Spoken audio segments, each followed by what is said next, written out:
Jazz FM with the world's greatest jazz, soul and blues from the world's greatest artists.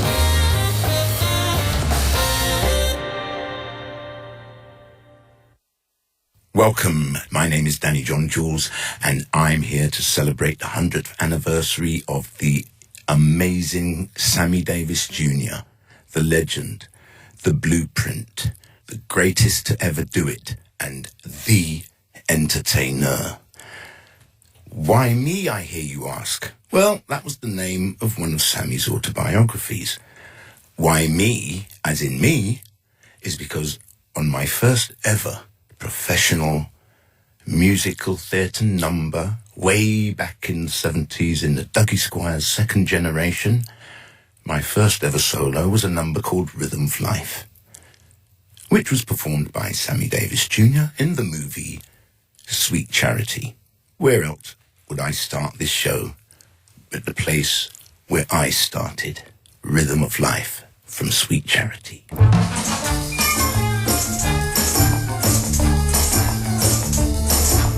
Daddy started out in San Francisco, tooting on his trumpet loud and mean. Suddenly a voice said, "Go for it, Daddy, spread the picture on a wide screen." And the voice said, "Daddy, there's a million pigeons waiting to be hooked on new religions. Hit the road, Daddy, leave your common law wife. Spread the religion of the rhythm of life." And the rhythm of life is a powerful beat. Puts a tingle in your fingers and a tingle in your feet. Rhythm in your bedroom, rhythm in the street. Yes, the rhythm of life is a powerful beat. To feel the rhythm of life, To feel the powerful beat. To feel the tingle in your fingers. To feel the tingle in your feet. Daddy, go, go, go, go, beat. To feel the tingle in your fingers, to feel the tingle in your feet. Daddy spread the gospel in Milwaukee. Took his walkie-talkie to Rocky Ridge. Flew his way to Canton, then to Scranton, till he landed under the Manhattan Bridge. Daddy was a new sensation, got himself a congregation, built up quite an operation down below. With the Pied Piper blowing, while the muscatel was flowing, all the cats were go-go-going. Down below! Daddy was a new sensation, got his own congregation, with the Pied Piper operation down below. Daddy with the Pied Piper blowing, while the muscatel was flowing, all the cats were go-go-going down below. Flip your wings and fly to Daddy. Flip your wings and fly to Daddy. Flip your wings and fly to Daddy. Fly, fly, fly to Daddy. Take a dive and swim to Daddy. I take a dive and swim to Daddy. I take a dive and swim to Daddy. Swim, swim, swim to Daddy. Hit the floor and crawl to Daddy. Hit the floor and crawl to Daddy. Hit the floor and crawl to Daddy. Crawl, crawl, crawl to Daddy.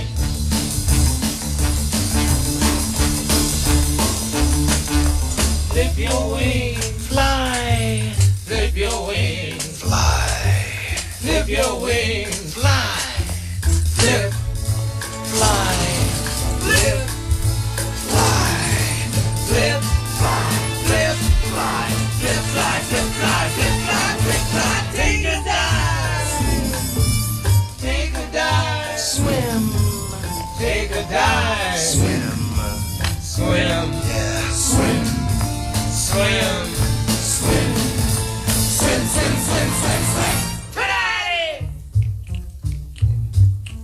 Daddy, Daddy, yeah, Daddy. uh-huh. Ooh, Daddy. Hit the floor, Crawl to Daddy. hit the floor, Crawl to Daddy. hit the floor, Crawl to Daddy. hit the floor and crawl to Daddy.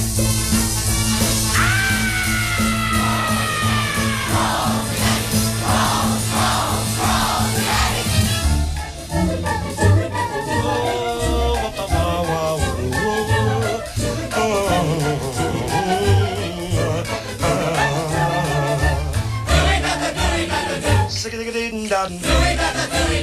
Split it, split it, split it. And the rhythm of life is a powerful beat. Puts a tingle in your fingers and a tingle in your feet. Rhythm in your bedroom, rhythm in the street. Yes, the rhythm of life is a powerful beat. To feel the rhythm of life, to feel the powerful beat, to feel the tingle in your fingers, to feel the tingle in your feet.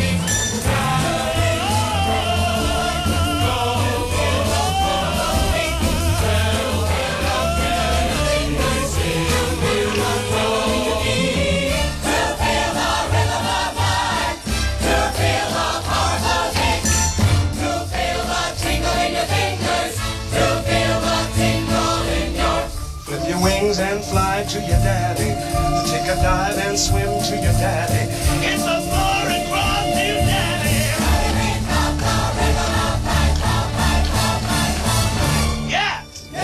Let me hear it. Knock it to me. Let it all hang out. Yeah. See, now everyone wants to get up and go for a run. Yeah, that's what he does. He injects all this energy from the stage into the audience, and they go home basically singing the finale, not the set. So imagine there's this guy, he's got both parents, vaudeville performers. He is now in his mother's belly, and she is still on tour. She doesn't stop dancing until after 8 months. She pretty much goes in, drops Sammy, and a month later, she's back on the road, which in turn splits her and his father. He ends up going on tour with his father as a baby. Basically, the promoter of the show, the producer, was a guy called Will Mastin. So when his mum and dad split up, Will Mastin and Sammy's dad pretty much went out and did a solo act. And he was always introduced to him as his uncle, but he wasn't his uncle, his real uncle. He was his parents' old promoter. So anyway, by the age of 3, Sammy is now on the road with his father professionally. He basically used to he'd sit on the opera singer's lap and he would mimic the lyrics. But what he was doing, he was looking at his dad in the wings, and his dad would do the move that he wanted him to do, and he would repeat it. And that's his first foray into show business. So at 3 years old, he was on stage. He never spent a day in school in his life. His school was the Chittering Circuit. The Chittering Circuit was what ran in tandem with the Vaudeville Circuit. So basically, in Sammy's life at that time, it was a tale of 2 cities. Poor people on one side of the tracks and poor black people on the other. So the Vaudeville Circuit and the Chitlin Circuit ran in tandem just like in real life. So for instance, one of Sammy's great friends was Mickey Rooney. Both parents were vaudevillians. He was on stage by the age of 7. You can see the similarities in the Irish guy and the black guy. And you can see their careers are moving in tandem, just in 2 different parts of the city. So when those come together, that's when you have stuff like the Rat Pack. See, so you're joining the 2 forces. This is what Sammy did single-handedly. That is what he did. He put those 2 communities together, and that's his entire life was dedicated to that. He wanted to be loved by everybody, not just his people. He wanted to be loved by everybody, and that's why he ended up being an island, because he couldn't please one side and he couldn't please the other. And so he had that whole lane to himself, and people either were drawn to it or they weren't. The people that just so happened to be drawn to it were all the greatest entertainers that ever walked the planet. And every single one of them would say, Sammy's the man. It's not my decision. This is the decision of show business. I'll give you an example. Shirley MacLaine, obviously regarded as one of the most, fruitful entertainers, even got drawn into the Rat Pack. Now, her description of Sammy was, it was as if light came from him. And that's all you need to hear. You're going to book your ticket because everybody needs light in their life.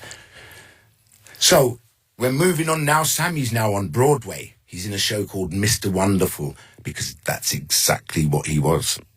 He was in with Cheetah Rivera, star of West Side Story. In that show, they started a relationship. And so his life and his business always went in tandem. They were one and the same. And this is a number from the show. And just like in life and stage, it was Too Close for Comfort.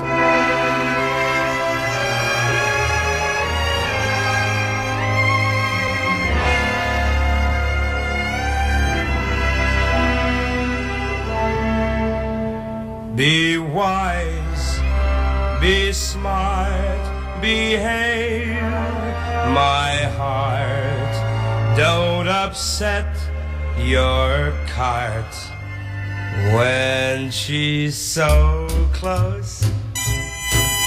Be soft, be sweet, but be discreet. Don't go off your beat. She's too close for comfort.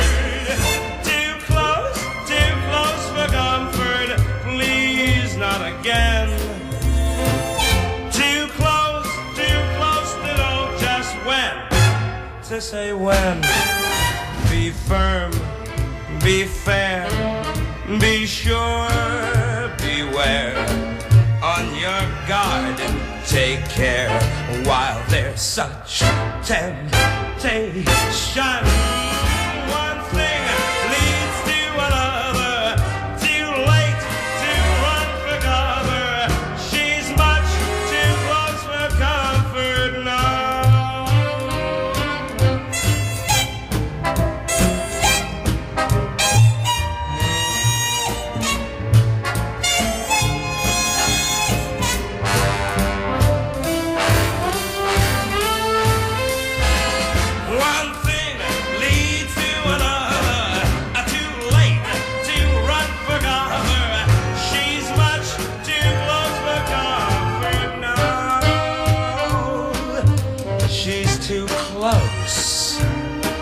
Too close. She's much too close for comfort now.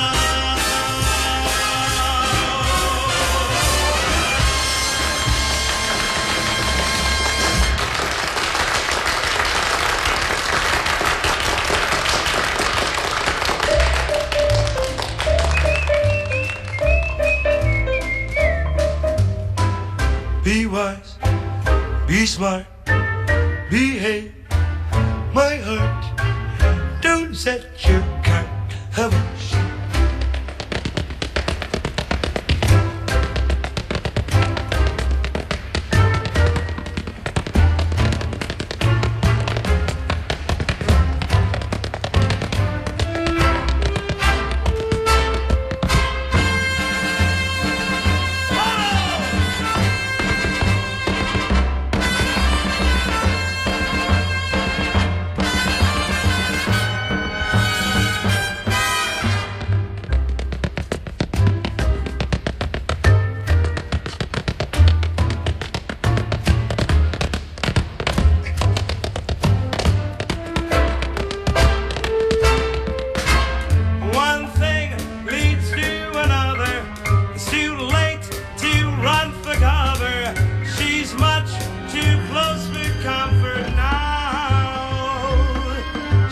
Too close, that gal's too close.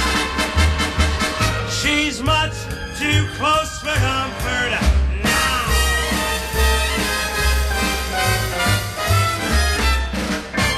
So there's the warning. Never start an affair with someone at work. That got really testy.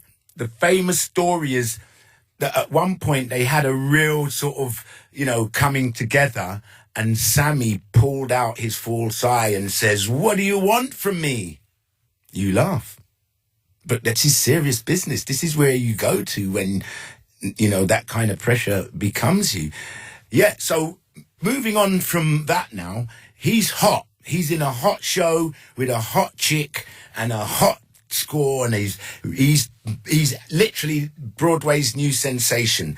So obviously, any promoter said, I want more in it. So there is a fantastic play called Golden Boy. It was about an Italian guy who was a violin player, but he was boxing behind his father's back, which was obviously not the thing to do if you're going to play the violin. His father would never give him the okay to do that. And so it happens, then he meets the femme fatale, who's the manager's girlfriend, not wife.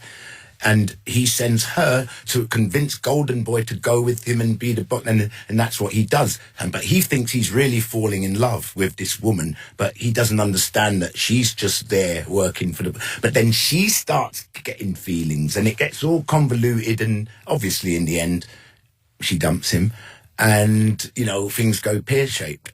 So in that play, the guy who played Golden Boy was William Holden on stage. And then when it went to a movie, he played it in the movie alongside Barbara Stanwyck, and that got a Golden Globe. And so a guy called Hilard Elkin saw Sammy in London at the Prince of Wales Theatre doing his one-man show. And for some reason, I don't know, out of the clouds, he said, I want to do a musical version of Golden Boy starring Sammy Davis Jr. So instead of a violin player, he's going to be a trumpet player. You can't be a trumpet player if you're getting your mouth smashed in like a Hans violin. So he became Golden Boy. And it was, again, the femme fatale. Everything that was going on in Sammy's life was being replicated in Golden Boy on stage. And this is the blonde bombshell who Sammy's having an affair with, and in real life, that girl's name was Maya Britt, who he ended up marrying. Anyway, this is the song that linked Sammy's life at that time with his work, and it's a duet with the lady, and it's called I Wanna Be With You. Lorna and Joe, somehow it sounds so right. Somehow you feel what I feel too. I wanna be with you. I wanna be with you. I wanna be with you. After all the nights of wanting you, lying there loving you, hating you, tonight I'm touching you, tasting you, world, you're gonna see. We'll make out somehow. Here's my girl and me. They can't hurt us now.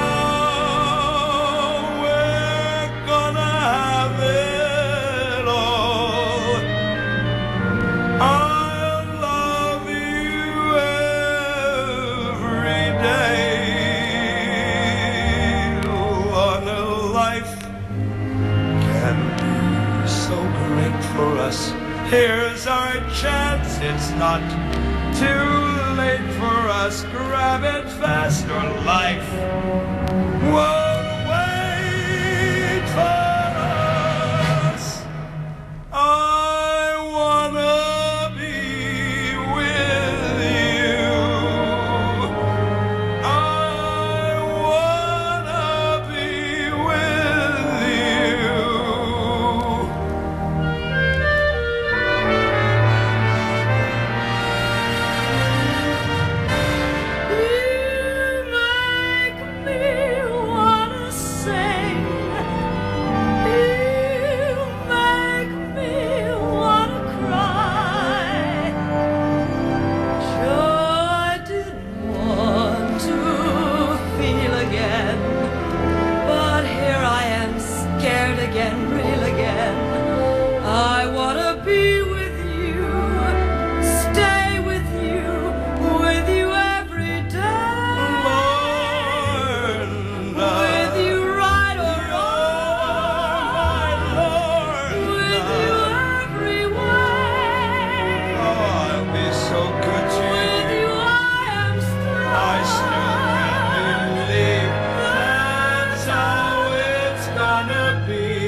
It's a sweet and golden day for us. Now the music starts to play for us. I wanna be with you.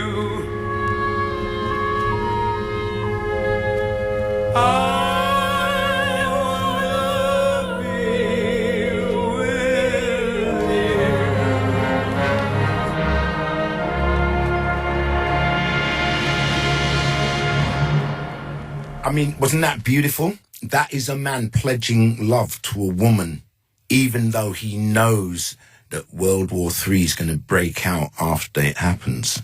Because at the end of that number, if you can imagine, Broadway, they kiss. It was the first time anyone had seen an interracial kiss on stage.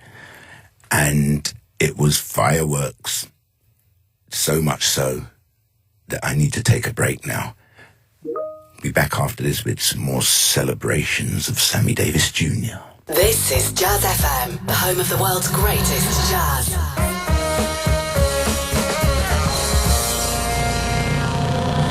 Soul. They can feel it all And blues. From the world's greatest artists. mercy, mercy, me.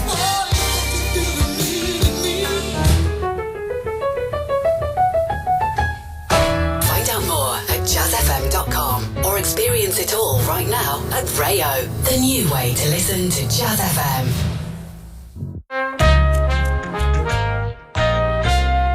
This is Jazz FM.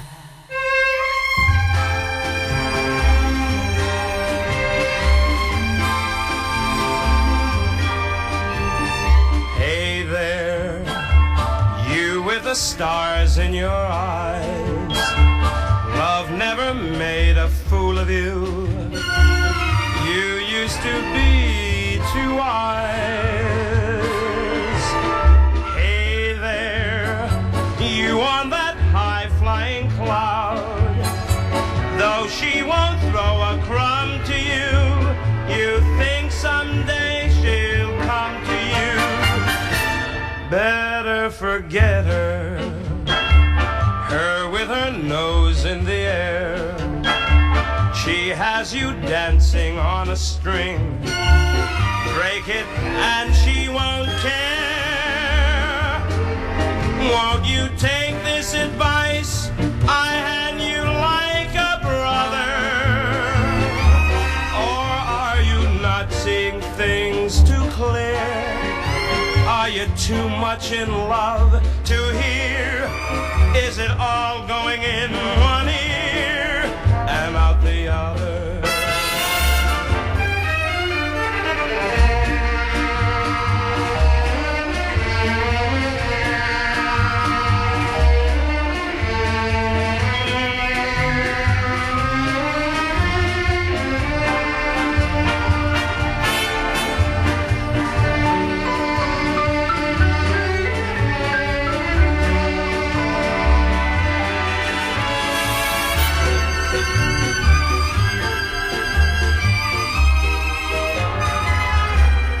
Better forget her, her with her nose in the air. She has you dancing on a string. Break it and she won't care. Won't you take this advice I hand you like a brother? Are you not seeing things too clear? Are you too much in love to hear? Is it all going in one ear and out the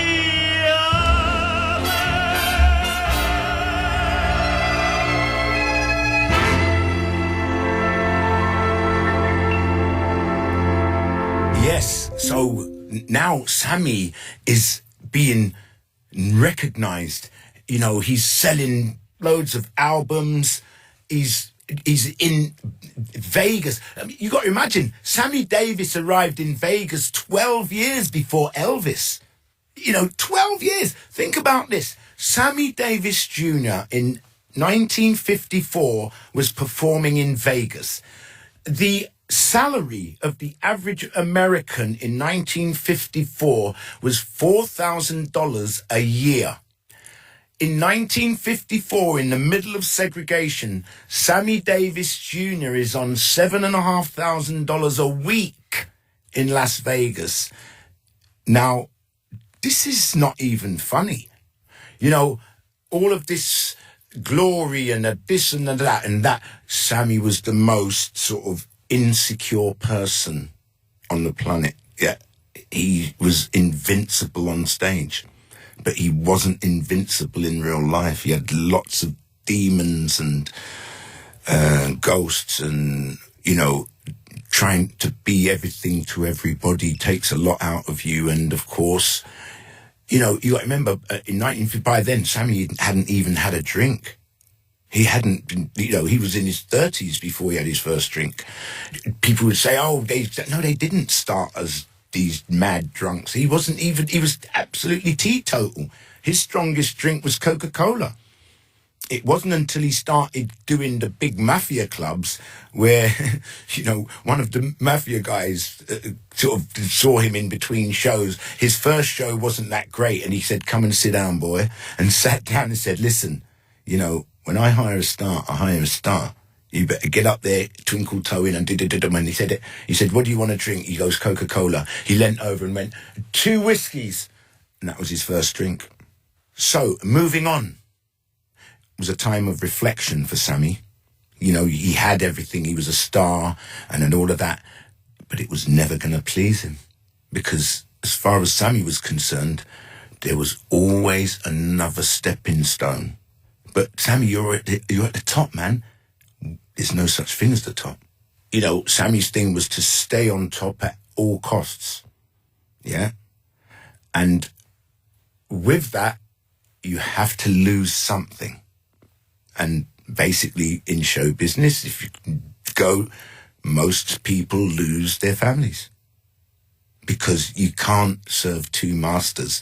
Show business is a master of you. Everybody wants entertainment. And you should be a master in your own home. But if you're never home, how can you be the master in your own home? You're too busy being the master on stage. So you're going to have to lose something. And I'm sure every single entertainer out there will tell you of a family they've lost because of the dedication to staying on top. You can't stay on top unless you're near the top, at least. You can't, win it unless you're in it. And if you're at home, you're not in it.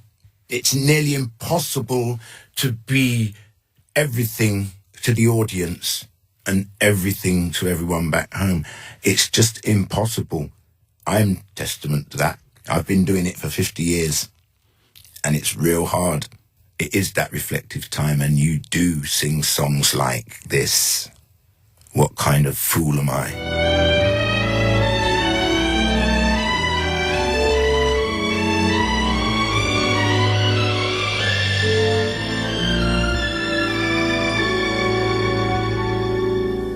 What kind of fool am I who never fell in love? It seems that I'm the only one that I have been thinking of. What kind of man is this? An empty shell, a lonely cell in which an empty heart must dwell. What kind of lips are these that lied with every kiss, that whispered empty words of love, that left me alone like this? Why can't I fall in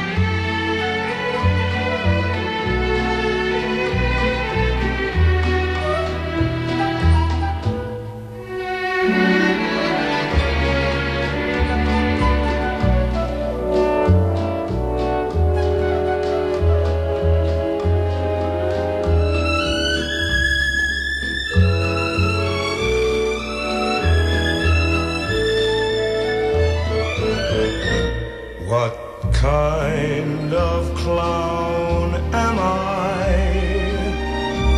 What do I know of life? Why can't I cast away this mask of play and live my life? Why can't I fall in love like any other man? And maybe then I'll know what kind of fool I am.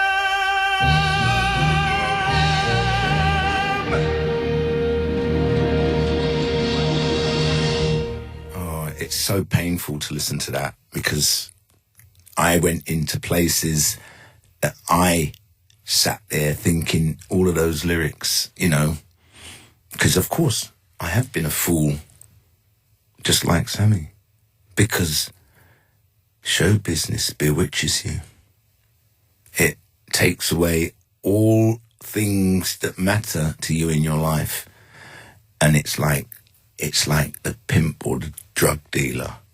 He knows you're hooked and he will always come back. And all someone has to say is, Sammy, we got a show at the Palladium. He wouldn't even wait till the end. No problem, I'll do it.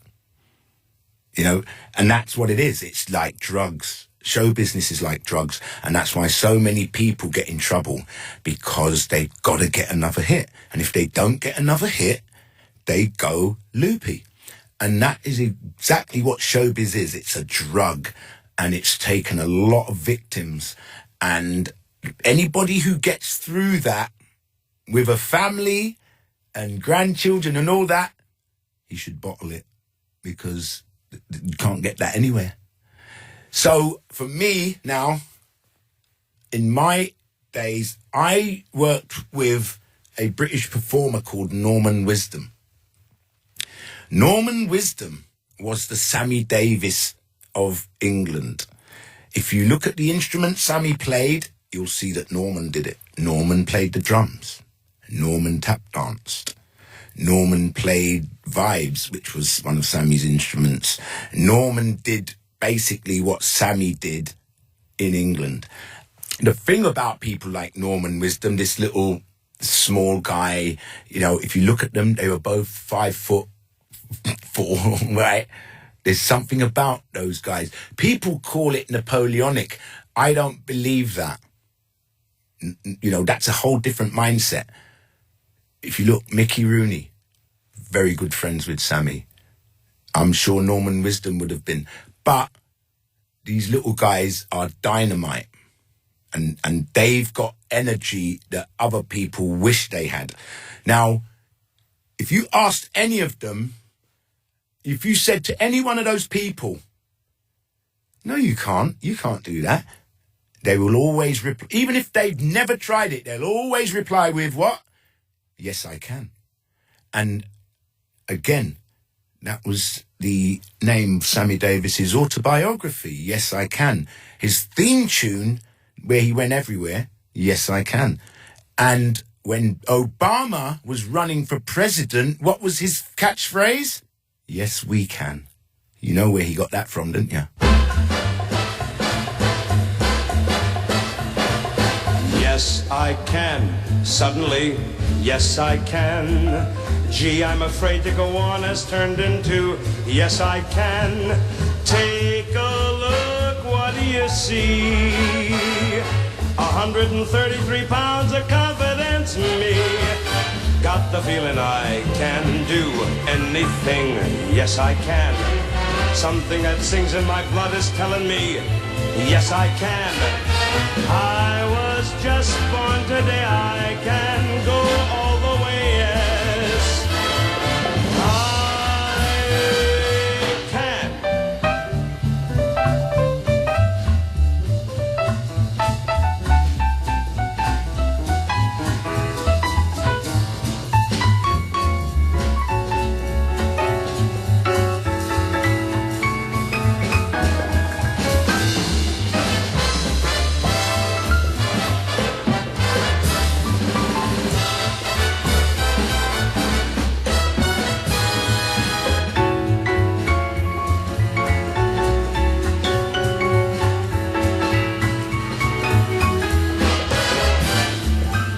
Yes, I can.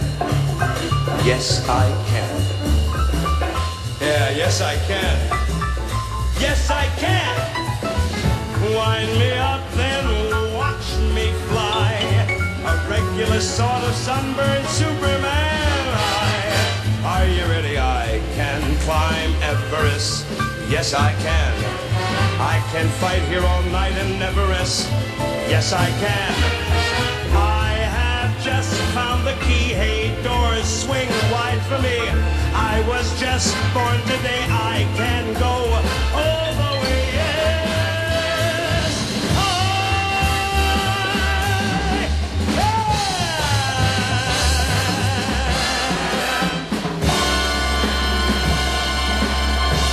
Yeah, man. Listen, we're here celebrating the 100th anniversary of Sammy Davis Jr. I'm Danny John-Jules here at Jazz FM, and we're going to take a break and we're going to come back with the story of the Candyman, which also has a double entendre. The UK's Jazz FM.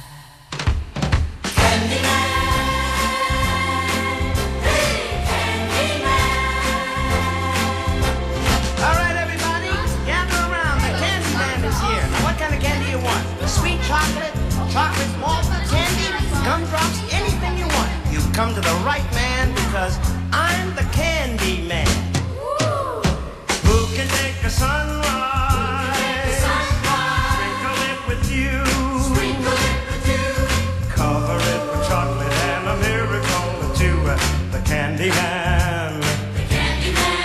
Ooh, the Candyman can. The Candyman can, 'cause he mixes it with love and makes the world taste good. Who can take a rainbow? Wrap it in a sigh.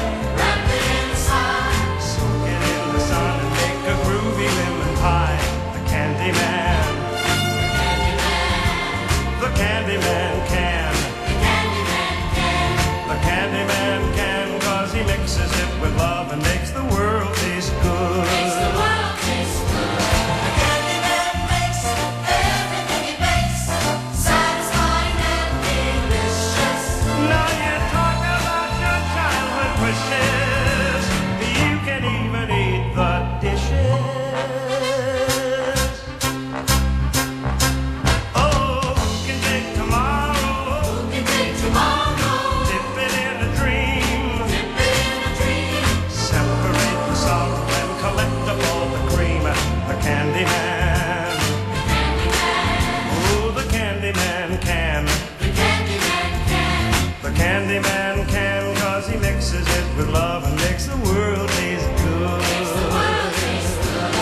Candyman makes everything he bakes satisfying and delicious. Talk about your childhood wishes. You can even eat the dishes. Yeah, who can take tomorrow? Dip it in a dream. Separate the sorrow and collect them all the cream. The Candyman. The Candyman can. The Candyman can, 'cause he mixes it with love and makes the world taste good. Yes, the Candyman can, 'cause he mixes it with love and makes the world taste good. A Candyman, a Candyman, a Candyman. A Candyman, a Candyman, Candyman. Now, you imagine Joan Collins' husband, Anthony Newley, great singer, songwriter, producer, director, all of that. He writes this song in Charlie and the Chocolate Factory called Candyman. Now, at that time, Sammy, of course, it was the 70s, and Sammy was wearing Afghans and, getting into the drug scene. So, obviously the Candyman had a big meaning, not only at work, but at home. So, if you think about it, Sammy absolutely hated this number. He was great friends with Anthony Newley and Joan Collins.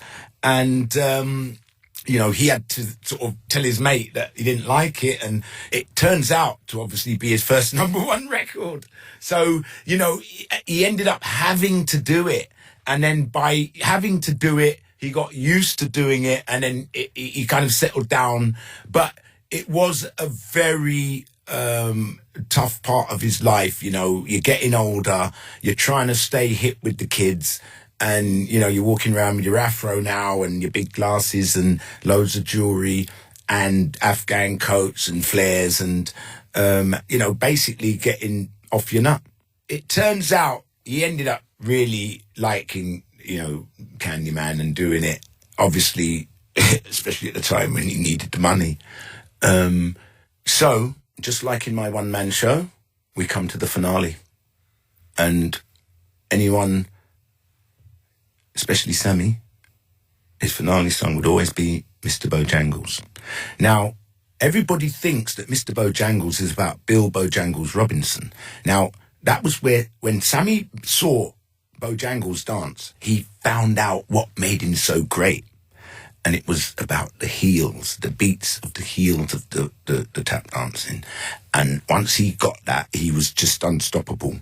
And the person who actually told Sammy to do Bojangles was Tom Jones. Now, Sammy was appearing on Tom Jones's TV show, and he was begging Sammy to do Bojangles. He said, "You've got to do this number, you've got to do this number." And Sammy, at that point, had never done Bojangles, and he said that he would not do it because he didn't want to end up like Bojangles, which was broke, an alcoholic, and, this was the highest earning black performer of anywhere in the world. And he said, "I'm not singing that song because I don't want to end up like him," which of course he did. And like Candyman, he did that song till the very end. Now, a lot of people don't know this, but Mr. Bojangles was a country and western song written by a white guy in prison. And Bojangles was pretty much what everybody called black tap dancers. If you was a tap dancer in black, you were called Bojangles. So this guy in the prison cell that he was writing about, it's a true story. There was a white guy in jail, and he was talking about when he was in jail, so he met Bojangles, which was just meant a black guy who could tap dance, basically. And that song is basically what Sammy didn't want to sing because he didn't want to end up like that tap dancing guy, broke, in jail, alcoholic. And so that's why he was reluctant to do it. So if you actually go to that Tom Jones TV show, Sammy Davis Jr. rested on saying, "All right, Tom, listen, you sing it and I'll dance it." And that's what happened. And here we have it. This was the end story. He did end up like Bojangles, and this not only was the finale of his shows, but it was also the finale of his life. May he rest in entertainment peace.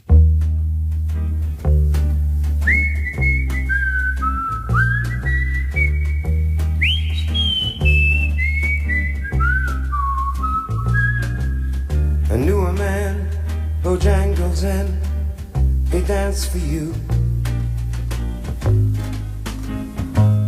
in worn-out shoes, with silver hair, a ragged shirt, and baggy pants. He would do the old soft shoe. He could jump so high, jump so high, and then he lightly touched down. I met him in a cell in New Orleans. I was, well, I was down and out. He looked to me to be the very eyes of age. As he spoke right out, talked of life,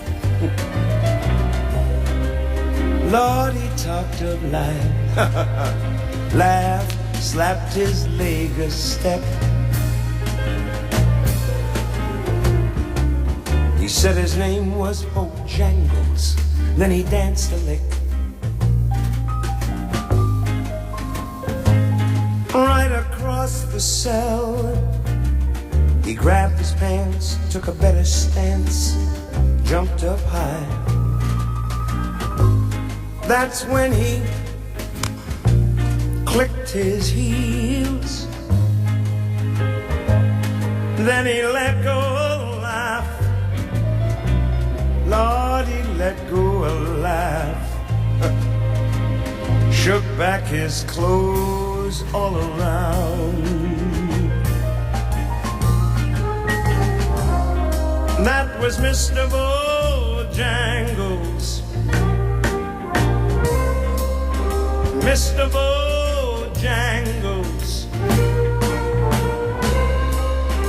Mr. Bojangles. Lord, he could dance.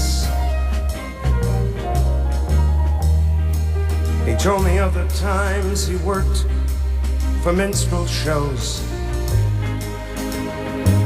traveling throughout the South. He spoke with tears of 15 years, how his dog and he, they just traveled about. But his dog up and died, dog up and died. And after 20 years he still grieved.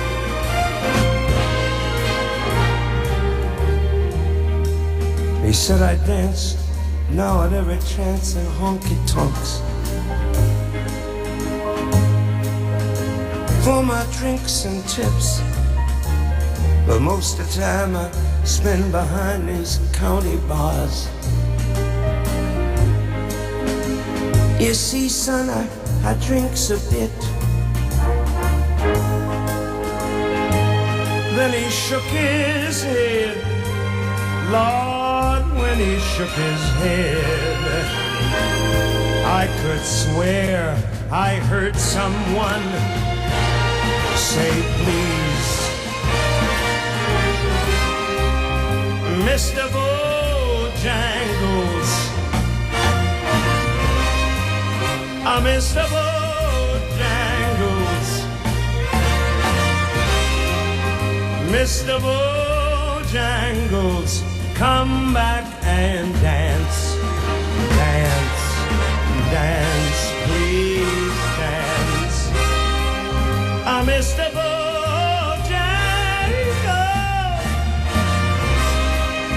Mr. Bojangles, Mr. Bojangles, dance. Why can't you come back and dance? Please, Bojangles. Dance again.